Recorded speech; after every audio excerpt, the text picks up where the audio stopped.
So in '76, that's when Doc came, when the ABA merged with the NBA, and Doc became a Philadelphia 76er. He still had his house up in New York and Long Island somewhere, but he needed to get back and forth from Philly every day. And I was a young fella, so he said, and I was his rookie. I said, Doc, I'll drive you. You know what I mean? So I was like, dang, I'm driving the Doc. So I took him into Brownsville, where I'm from. You know what I mean? And Doc was like, Doc was sleeping in the car because I had a big old long Lincoln. And Doc was sleeping, in the car. So I was like telling my boys. Doc, he realized he was in Brownsville at that time. Probably would have had a fit if he knew it. So I said, I told them guys, yo, man, they got Doc in the car. They said, Doc. I said, yeah, Doc, man, he's in the car. So everybody, they didn't want to run over to the car or something. They just looking at him from afar like, oh, where are you the man? You know what I mean? You got the Doc in your ride.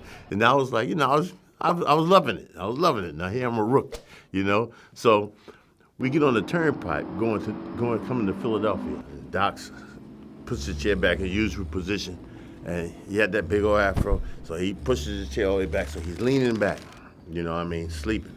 And I'm driving like 90 miles an hour because we're a little late and trying to get to practice. So next thing you know, cop pulls up behind me. I said, oh, doggone it, the cops. So I pull over to the side of the road. So the cop get out. He said, license and registration.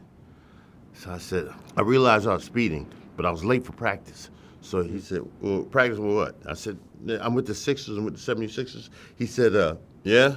I said, he looking at my license, still didn't know me.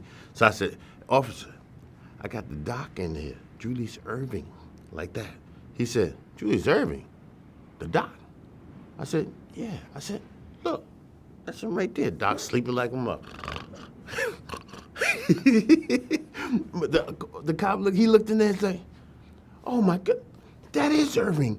That is, don't wake him up, But I want an autograph, but you ain't gotta wake him up. I said, well, look, I'll get you an autograph sent to you. Just let us get to practice. My man said, get behind me and we're gonna get you there. I was at exit 5. Get behind me, and we were flying going to exit 4 to get to the place. It was amazing. I was like, oh man, I couldn't believe it. When he woke up, I was like, yo, Doc, you saved me again, man. You saved me again. This guy was gonna give me a stupid ticket, you know what I mean? Because I was nobody. But it was the funniest thing, man. I said to myself, boy, that guy had clout, That's how it went.